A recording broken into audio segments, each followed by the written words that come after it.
view. And I hope that by sharing these principles, I should be able to answer most of the questions that are here. 这个家长是说他的孩子就一个他不太想读书，比较喜欢轻松的生活，基本上这个问题是很多家庭都面对的。So this parent has this question, and I feel that many families are also facing the same problem. 然后我们一定要了解人的本性就会自然的，包括你和我都是这样的。有一个地方阴的地方，我们当然跑去了；一个地方晒太阳，我们当然不在太阳下面，我们就会跑到阴暗的地方呢，不要那么热嘛。This is human nature when we will always find the path of least resistance. 那么如果你的孩子选择比较轻松舒服的生活，这个是可以理解，但是不是正确了。I can understand if your child is looking for the easy way out, but it might not be the right way.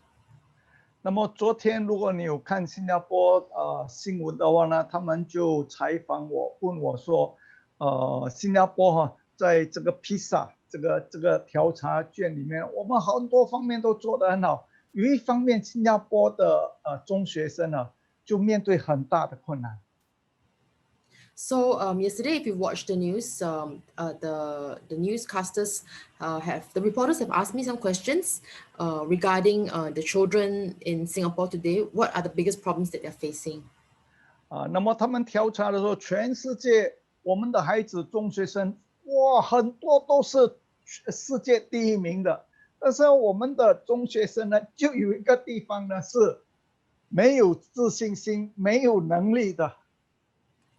So in many areas, our students are excelling, like in academics, in math, in science, but very sadly, in self-esteem, they are not faring so well. 那么他说，为什么我们的孩子在面对改变、挑战的时候呢，我们的学生都没有自信心去面对这些挑战？ So, in the report, they were asking, like, why is it that Singapore students has no self-confidence to handle challenges? 那么我的看法是，只要是我们的国家或者任何国家生活水准越来越好，我们就会尽量的让孩子过得舒服一点。So my view is that, in many developed countries, as long as we are of a certain affluence, we will try our best to allow our children to live comfortable lives. 那么这也没有错的，因为我们以前很辛苦嘛。那么我们想要吃 ice cream 也没得吃，我们想要出去玩也没得玩了。我们想要看人家放风筝，哎呀，要买一个风筝都买不起，很多东西我们做不到，我们没办法做。我们一定要我们也面对很多问题，我们都要自己去解决的。So, because in the past when we were younger, when we wanted to get ice cream and we wanted to buy a kite, we might not have the money to do so. And a lot of times when we have problems, we have to solve it ourselves. And there's nothing wrong as parents nowadays. Of course, you want to give a better life to your children since you have suffered that when you were younger. 所以怎么样让孩子在面对挑战的时候可以比较有自信心呢？那就是他要常常面对挑战，他就有机会锻炼，他有机会锻炼，他的自信心就越来越强，因为每次都面对的，他越面对就越有经验，越有经验就越有信心去面对啦。So how do we build that emotional resilience in our children? We should not shield them from challenges, because the more that they face challenges and they overcome it, the more confident they'll become. We should not try to protect them from this. 那么如果你想我们现在父母通常都是，哎呀，你什么都不用担心，我什么都帮你解决，你只要好好读书就好了。所以呢，我们帮孩子解决所有的问题，然后他就没有机会去锻炼面对各样的问题了。So for us and our children, a lot of times, we will tell our children, say, don't worry about this outside. Mommy and daddy will settle this. So if mommy and daddy is always settling things for them, then, they will not learn how to overcome problems themselves. 我总是常常看到的，如果去到一个人的家，他的孩子要上学了，找不到袜子，妈咪袜子，那妈咪就拿袜子出来了。So I've seen this many times when I visit people in their homes. When the child wants to go to school and can't find his socks, and then he will be shouting, "Mommy, where's my socks?" And then mommy will run out and go and look for the socks, and then come back and give him back the socks. 妈咪，我的水壶呢？妈 Mommy, 咪 where's 就 the 拿 water 水壶 bottle? And 来 mom 了。will have to bring the water bottle to him. 其实这些就是孩子应该要去学习的，他去想办法，哎，我的袜子在哪里？他要去找的，他要去哪里？哪一个橱里面，哪一个柜子去拿出来？水壶没有，他要去找，在厨房哪一个角落要自己装水啊？处理这些问题，当他越多处理，他就越懂得说，哎，这个没有了啊，那个有问题了，我要处理，然后他处理的能力就越来越强。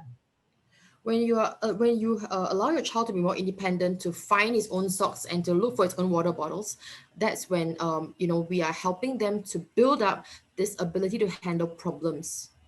然后很多时候，我们父母替他解决了所有的问题，那个孩子根本就不知道你已经帮他清除了很多障碍，他只是高高兴兴的下楼就走，就这样一直走，一直走，好像他的路是很平坦的，因为你帮他解决了所有的问题。Because you have solved all his problems for him in his life, he will think that in future his life has to be smooth sailing, and that there'll be no problems. 比如说哎呀，时间不够了，那么怎么办呢？妈妈心里面着急，孩子坐在那边看电视很舒服，妈妈就想，哎呀，现在来不及了，我不可以坐巴士，我现在要taxi，我现在不 grab，然后他全部安排好了跟孩子说好了，我们下去了，孩子就下去坐 grab，就直接到了。他也不知道时间不够了，他也不知道妈妈已经帮他解决所有问题，他就很轻松的下来，就直接到学校了。他完全没有机会知道说，哇，有危机啊，有困难啊，要处理啊，等等，妈妈全部解决完了。这个妈妈是很伟大，不过你却让孩子没有机会学习去面对一些突发的困难。So, for example, if you're late for school, mommy is the one who's thinking, oh no, I don't have enough time to take the bus today. I need to go and look for a taxi. I need to call for a grab. And then while the child is just watching TV, and then the mother will just solve the whole problem. And then she will just call the grab, and then say, okay, now the grab is here. Let's go down.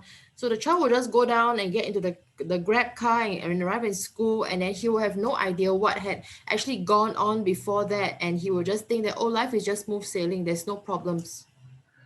所以我想借助昨天虽然被采访了，不过他只播我一句话而已所以我想跟大家谈，我觉得这可能就是我们很多孩子以后要面对的问题，他们没有自信心去面对他们的挑战，这样是很不好的，你没有预备好孩子面对他的未来的挑战。When we are not preparing our children properly to handle challenges in future by shielding them from problems, this is not a good thing for our children. 所以我想借助这个机会跟大家谈，整个培育孩子应该有一个好的蓝图，其中一个从今天开始，很多问题不要帮他解决，叫他，哎，你看要怎么办让他来找你，哎，弟弟怎么办？妈咪啊，我怎么办呢？这样当他来问你，你才问他说，那你考虑可不可以这样？你考虑可不可以那样？你考虑，然后解析给他听如果你等巴士几分钟，你知道怎么找吗？如果是 taxi 是怎么样找？那你找得到吗？你可能也找不到不 grab 又是怎么样？告诉他所有的可能性，然后呢，让他自己去决定。以后他遇到问题，他就会想巴士taxi grab 又什么什么，然后他就一直锻炼学习要怎么样去面对解决他人生各种困难。So one of the blueprints of parenting that I'll be sharing with you today is to actually let your children solve their own problems.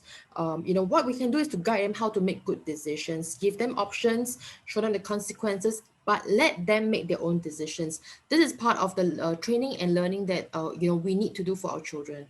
Yeah. 所以我们要尽量让孩子自己学习去面对他的困难。他找不到袜子，告诉他说：“诶，这个袜子你有自己的房间，你有你自己的厨，你去那边找。”那么等等，让他自己去处理，那么他就会习惯了。我的问题，我的困难，我去处理。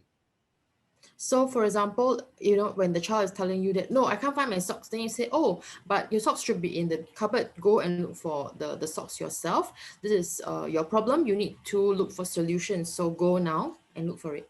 呀，同样的这一次也有家长问，怎么样培养一个孩子有责任感等等啊？那责任感其实就是要他自己学习去面对那么他就会有开始建立自己的责任。So, one of the questions that have been asked is also, how do I help my child to cultivate responsibility in his life? So, how do we do that is to really allow them to have more and more of their own responsibilities and not parents coming in to just take care of everything for them. And as we do that, they will be more and more able to handle responsibilities in their lives.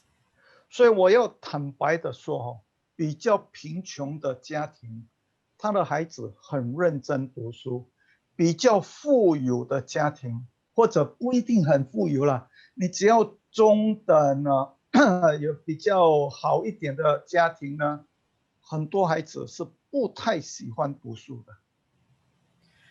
To be frank and honest with you, I find that children from less affluent families, they are more hardworking and are more able to do well in school.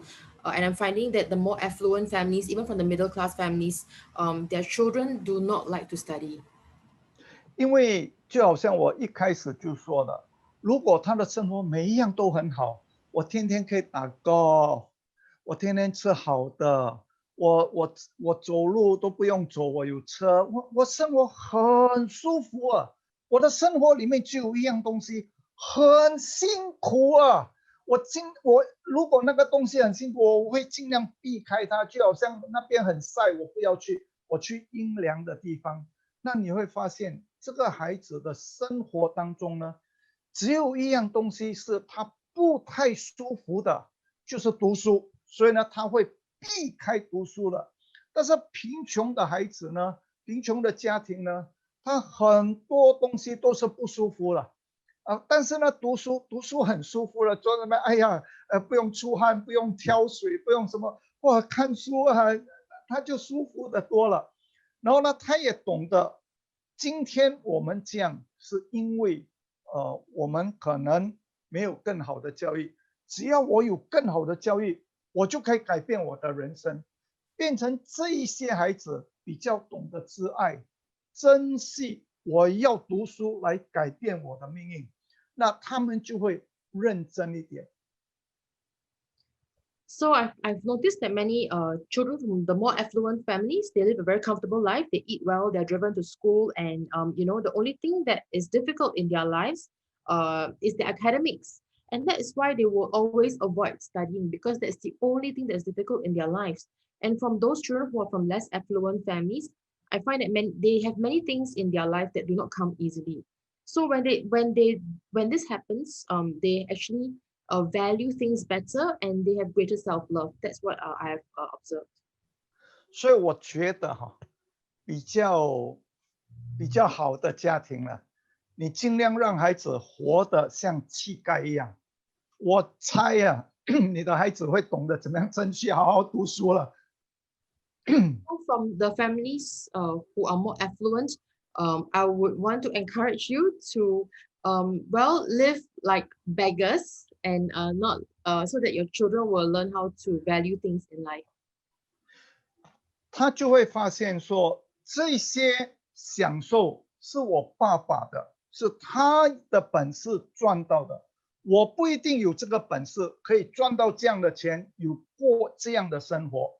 所以做父母的应该这样看。当然，我们的钱是给孩子的啦，我这个没有问题的。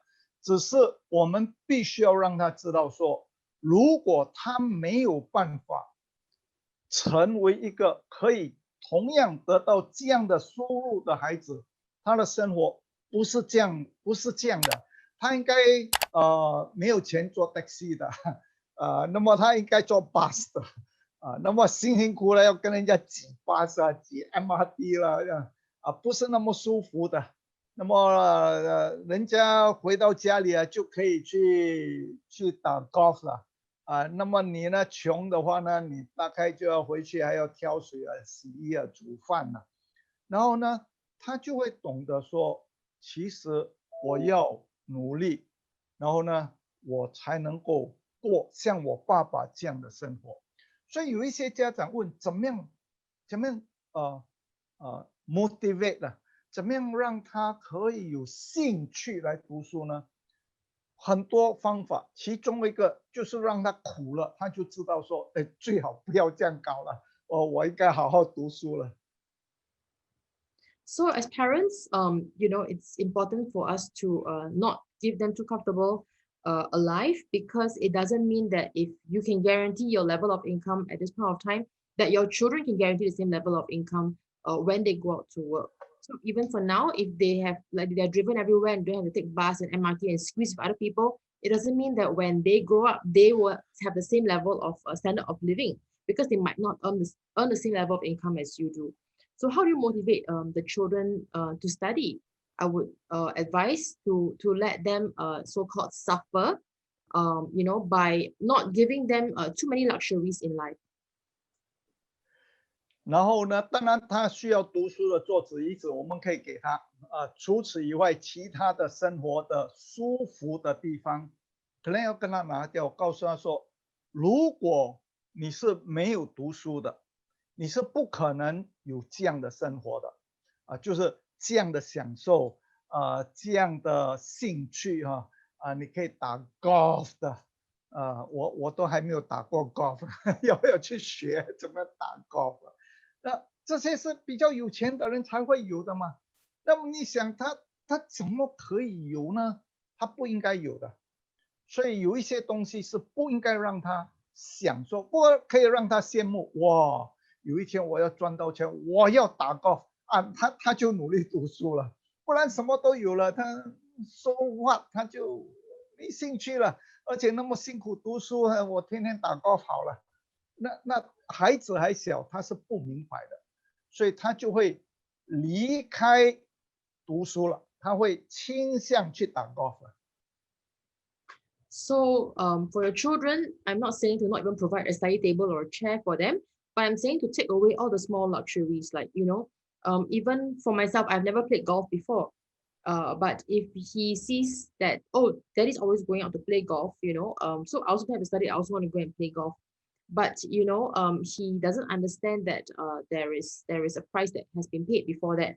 So what I would advise is that it's okay to let him envy the lifestyle of those who are well-to-do, but it's also important for them to know what it is to have to work for it themselves. 如果你的孩子已经到了6年级，6年级也不是很大，但是也肯定不是很小他已经觉得我基本上也会想一点的了。那么我们就应该要开始让他知道说，人生所有的这种享受都是努力赚来的。然后呢，你要努力，你就有可能这样的成果。你没有努力，你是没有的。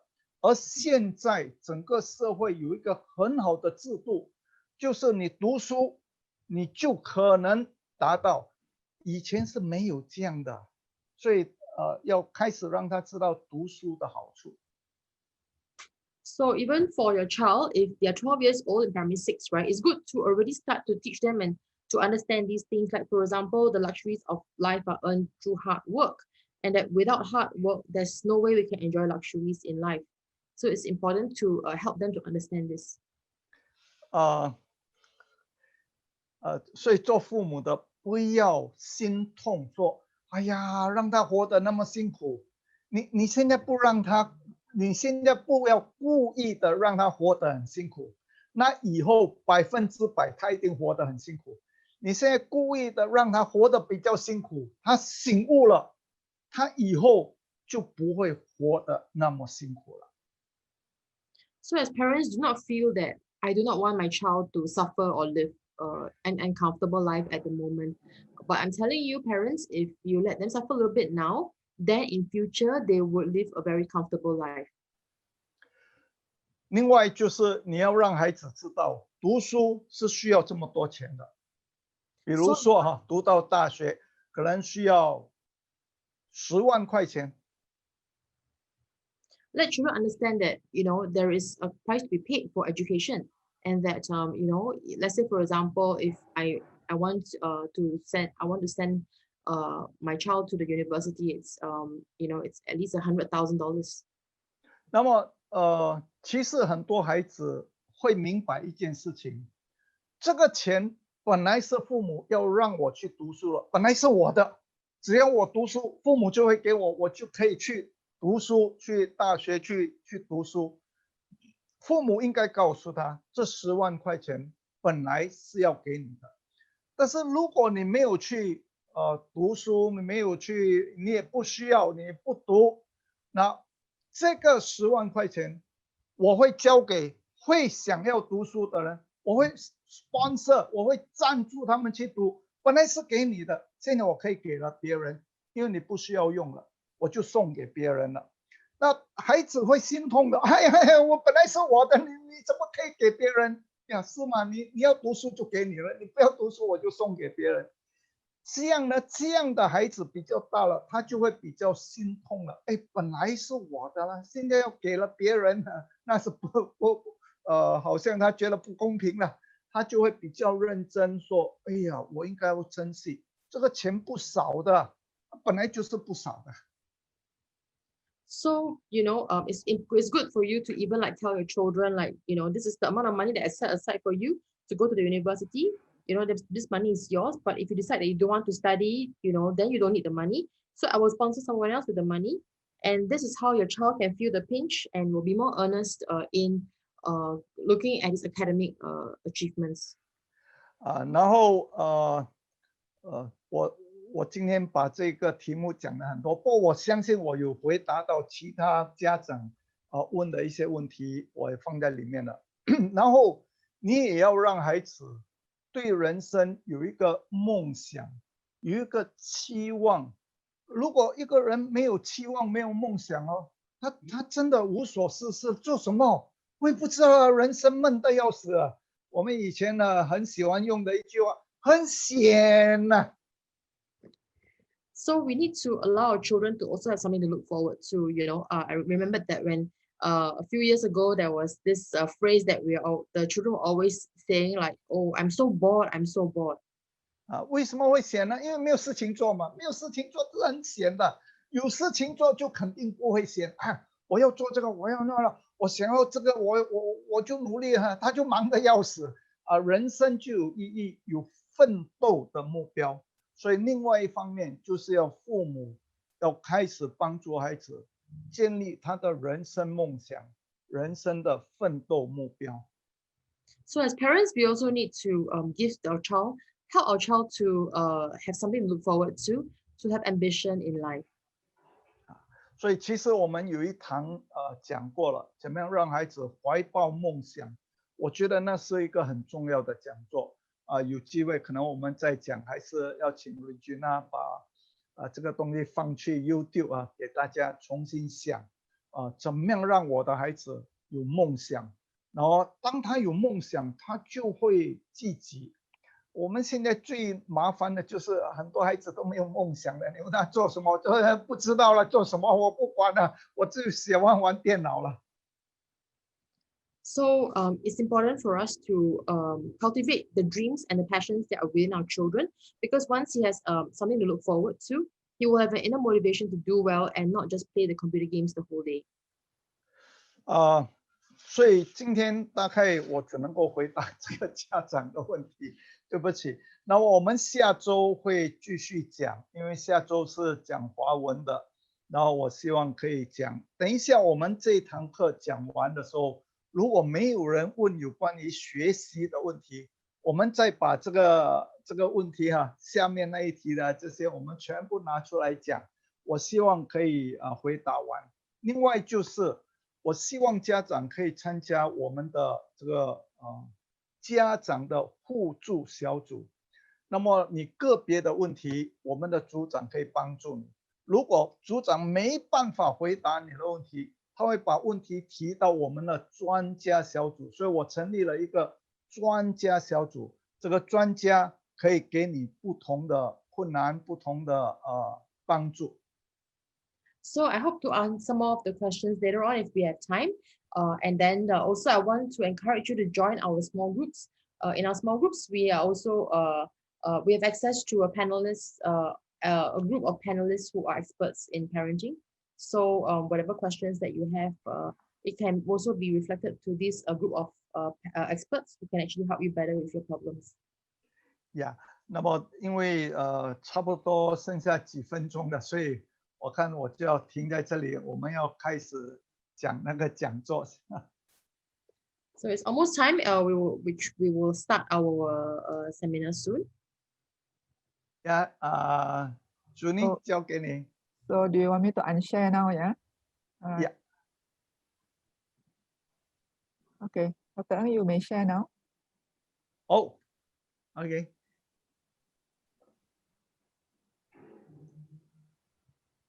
While doing that, I will just welcome the rest of the parents. All right. Okay. 1 more minute. I think should be okay to start now. Yeah, you can share some. Need to introduce. Yes. Donate, and I will call up my phone. Okay.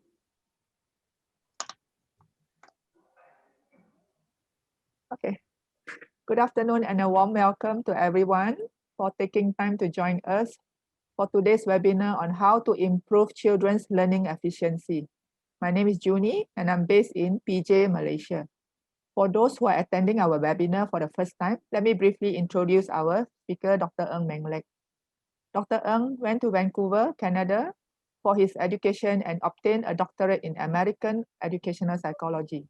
After he returned to Singapore, he founded several student care centers. For more than 20 years, he has been actively training students.